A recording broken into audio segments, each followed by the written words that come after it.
Chers frères et sœurs, dans notre toujours aimable Jésus, les commentaires des récentes vidéos sur le pape François, ici sur cette chaîne et ailleurs, montrent un peuple catholique très divisé sur l'appréciation de l'homme et de son pontificat.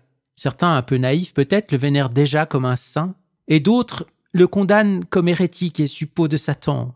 C'est probablement normal pour un pape d'attirer sympathie et inimitié, mais peut-être pas avec tant de passion et de démesure, au point de voir une chose aussi insensée que des catholiques fervents allant jusqu'à cracher sur la mémoire du successeur de Pierre, pasteur suprême de la Sainte Église catholique, en le traitant d'hérétique ou d'antipape.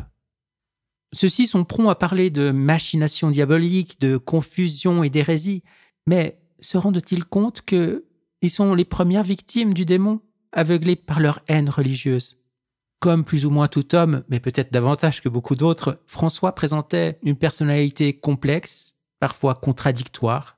Et afin d'explorer cette réalité, je vous propose ici le portrait de ce pape par un pasteur de l'Église, appelé à la charge épiscopale par François lui-même, et qui ne cache pas, au-delà des points positifs qu'il relève dans cet article, les nuances et autres zones d'ombre de ce pontife.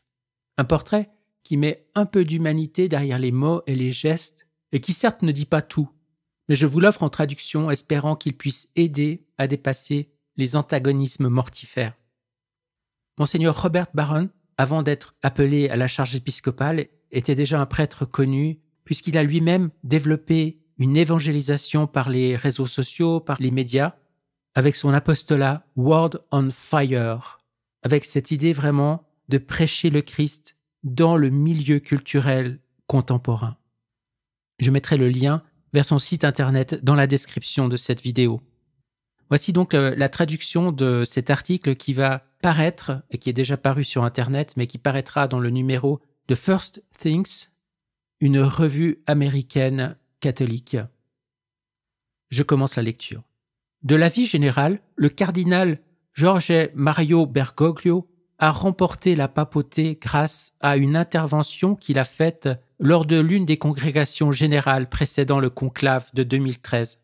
L'archevêque de Buenos Aires a parlé de manière simple et passionnée d'une église qui sort d'elle-même pour aller vers les marges, vers les périphéries, tant économiques qu'existentielles, afin d'apporter la bonne nouvelle de Jésus-Christ.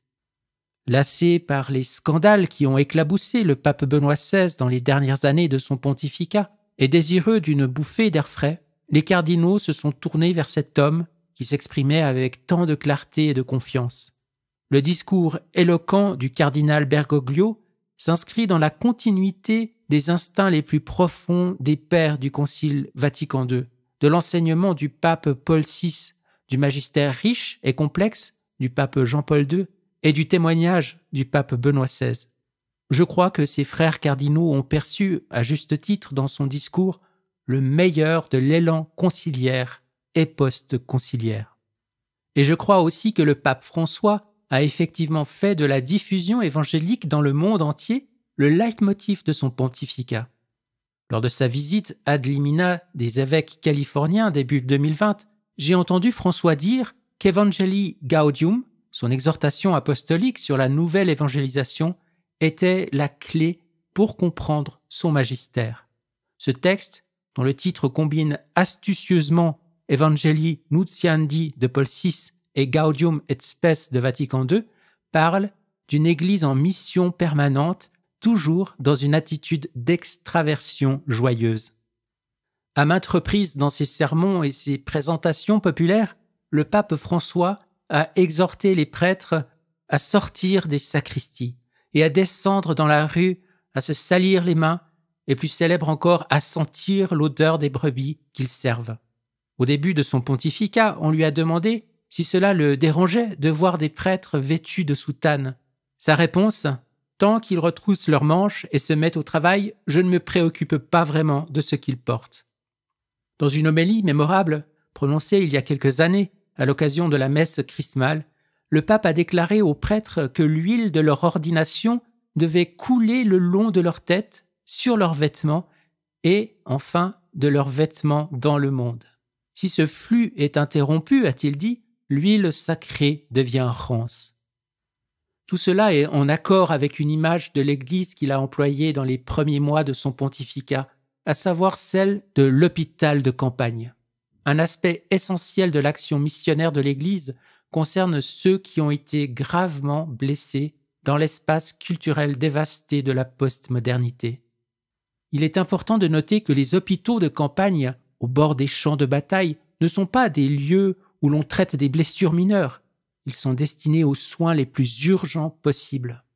Je pense que la référence de François dans son discours de la congrégation générale aux périphéries existentielles a été sous-estimée.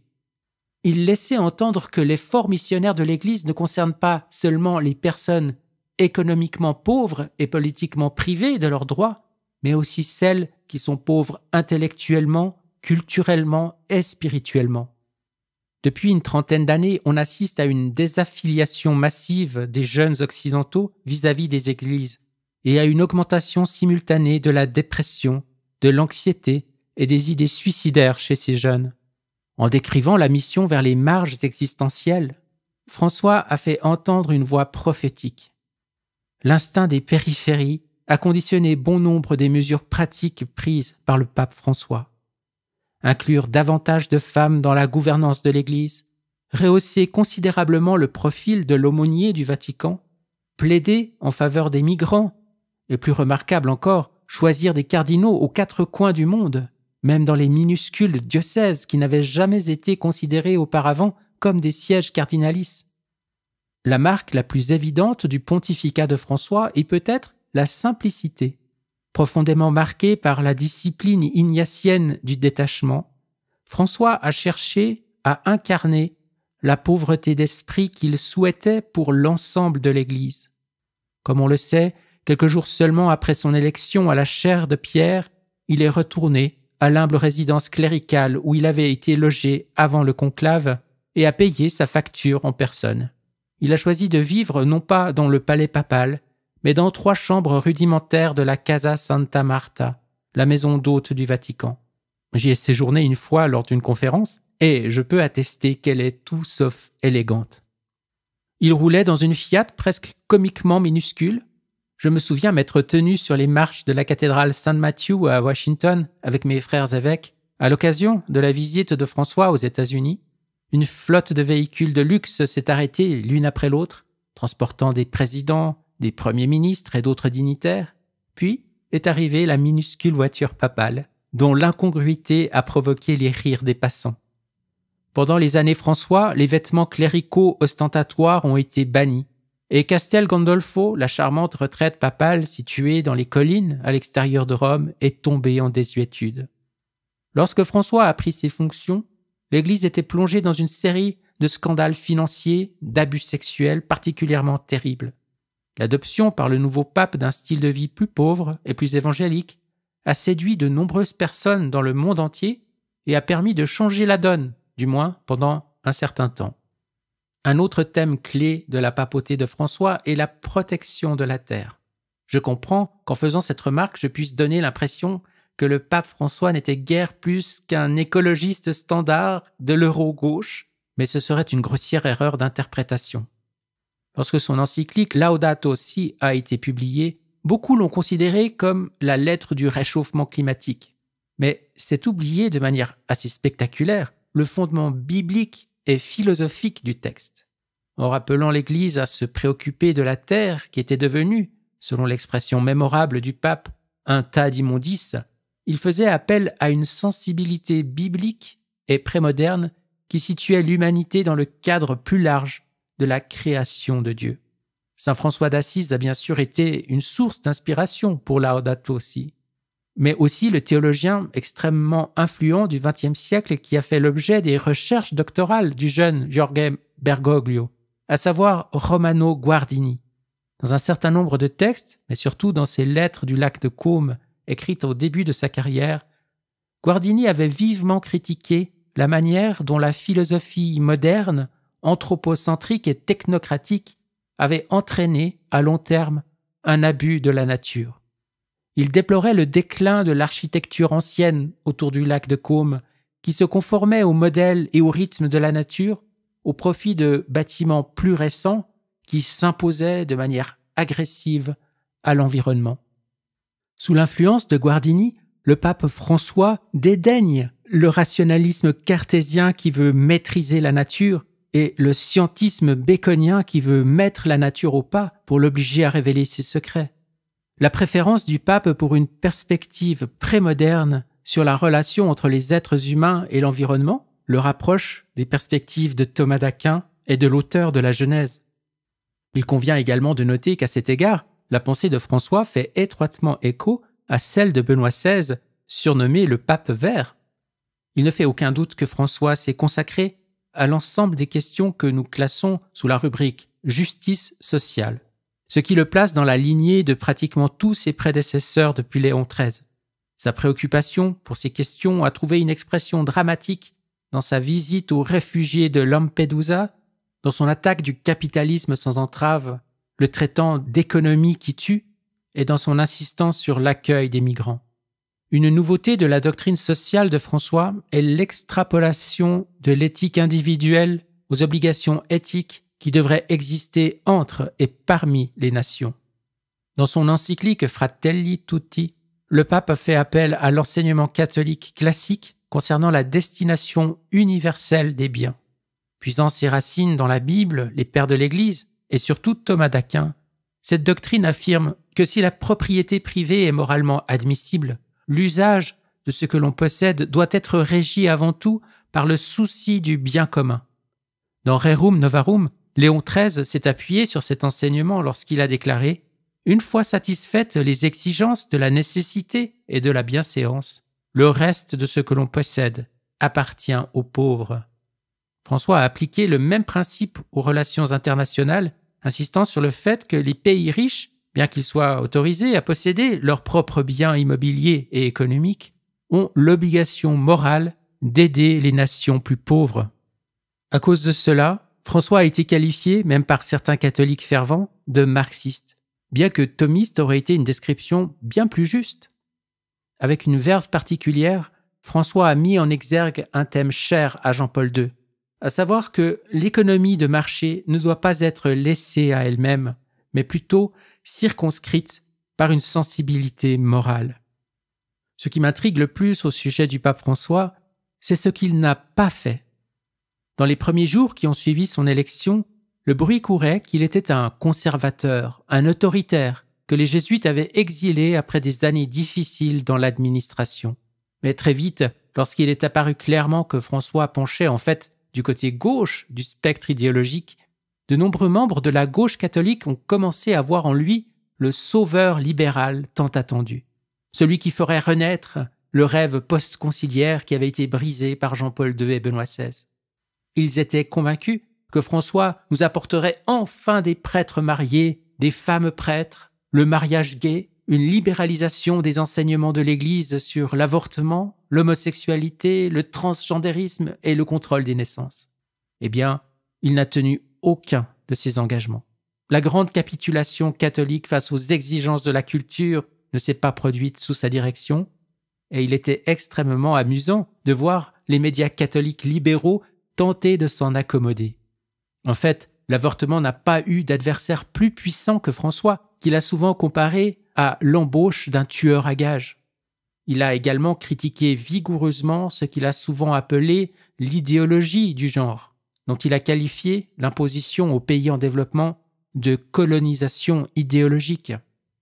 Je peux témoigner que lors de la visite ad limina pour les évêques de la Californie, le pape François nous a exhortés, alors que nous quittions la salle, à lutter de toutes nos forces contre l'idéologie du genre, qui n'est pas compatible avec la Bible et l'enseignement de l'Église. En ce qui concerne le clergé féminin et marié, François a effectivement permis que la question des femmes dans le diaconat soit soulevée lors du synode sur la synodalité, mais il l'a ensuite renvoyé à un groupe d'études dont les conclusions apparaîtraient à un moment indéterminé dans l'avenir. On pourrait être pardonné de penser qu'il a effectivement botté en touche. Malgré son style parfois en roue libre et sa façon imprécise de s'exprimer, le pape François a maintenu la ligne, démontrant ainsi la mystérieuse direction de l'Esprit Saint sur l'enseignement doctrinal et moral de l'Église. Tout ce qui précède fait partie des réalisations concrètes du pape François. Et pourtant, ce que l'on lit dans presque toutes les évaluations du défunt pape, c'est qu'il était, à tout le moins, controversé, déroutant, ambigu. Certains commentateurs vont même jusqu'à dire qu'il était hérétique, sapant les anciennes traditions de l'Église. Je ne souscris pas du tout à cette dernière position, mais je sympathise, dans une certaine mesure, avec les premières caractérisations. Le pape François était un personnage déroutant à bien des écarts, semblant se complaire dans la confusion des attentes, faisant des zigues quand on pensait qu'il ferait des zagues. Il a dit aux jeunes rassemblés pour les Journées mondiales de la jeunesse à Rio de Janeiro de « Hagan Lio », de mettre le bazar, et il a parfois semblé prendre plaisir à le faire lui-même. L'un des moments les plus troubles du pontificat de François a été le synode sur la famille, qui s'est déroulé en 2 parties, en 2014 et 2015. Le fait que le cardinal Walter Casper, partisan de longue date d'autoriser les catholiques divorcés et remariés à recevoir la communion, ait pris la parole au début du rassemblement, indiquait assez clairement la direction que le pape François souhaitait donner au synode. Mais il s'est heurté à une forte résistance de la part des évêques, en particulier dans les pays en développement. Et lorsque le document final a été publié, le fameux Amoris Laetitia, la question semblait étrangement non résolue, ouverte à une variété d'interprétations. Lorsque les apologistes du pape ont indiqué qu'une obscure note de bas de page enfouie dans le document apportait la clarté nécessaire, de nombreux membres de l'Église ont été pour le moins incrédules. Et lorsque 4 cardinaux ont demandé au pape de résoudre un certain nombre de doutes, dubia dans le jargon technique, qu'Amoris Laetitia avait soulevé dans leur esprit, ils ont été fondamentalement ignorés. Amoris Laetitia contient en effet beaucoup de belles idées, mais elles ont été largement négligées en raison de la controverse et de l'ambiguïté qui ont accompagné le document.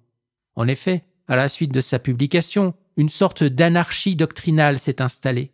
Les différentes conférences épiscopales ayant donné au document des interprétations divergentes, de sorte que par exemple ce qui restait un péché mortel en Pologne semblait autorisé à Malte. Et si l'une des principales responsabilités du pape est de maintenir l'unité de la doctrine et de la morale, il est difficile de voir comment le pape François a respecté cette obligation tout au long du processus synodal et de ses suites. Et curieusement, il n'a pas semblé tirer de leçons de cette situation.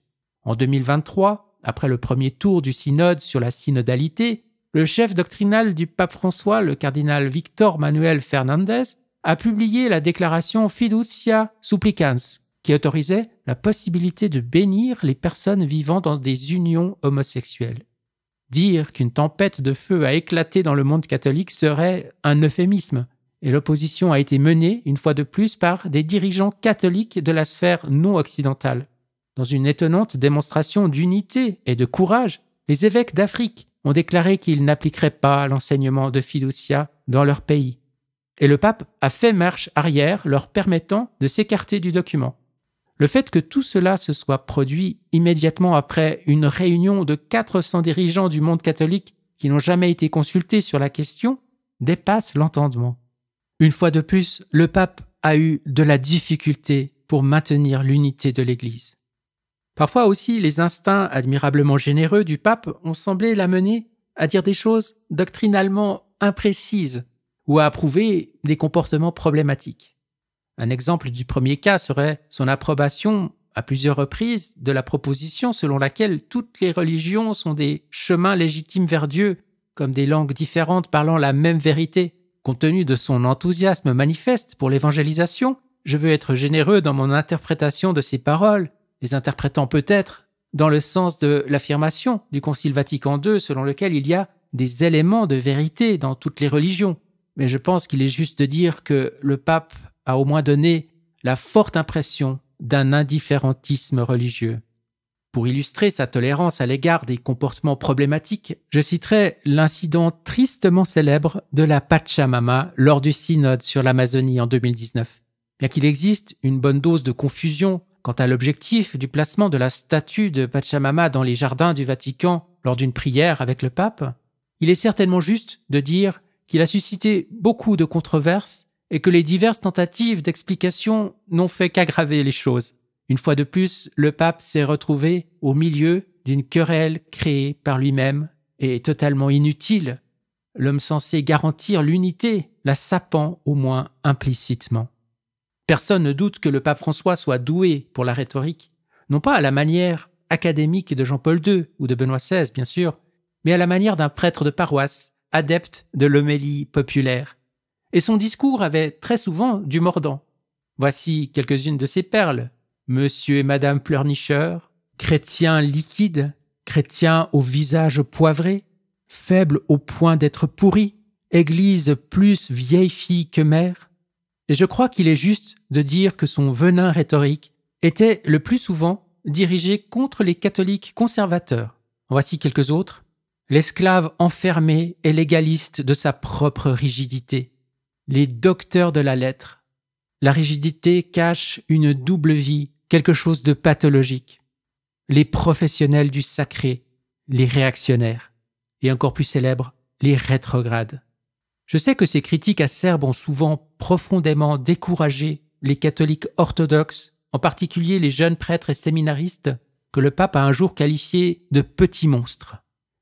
À une occasion, lors de la première session du synode sur la synodalité, le pape s'est adressé aux délégués assemblés. Ce type d'intervention papale directe était extrêmement rare, car le pape, et c'est tout à son honneur, n'a pas cherché à influencer ou à dominer excessivement la discussion.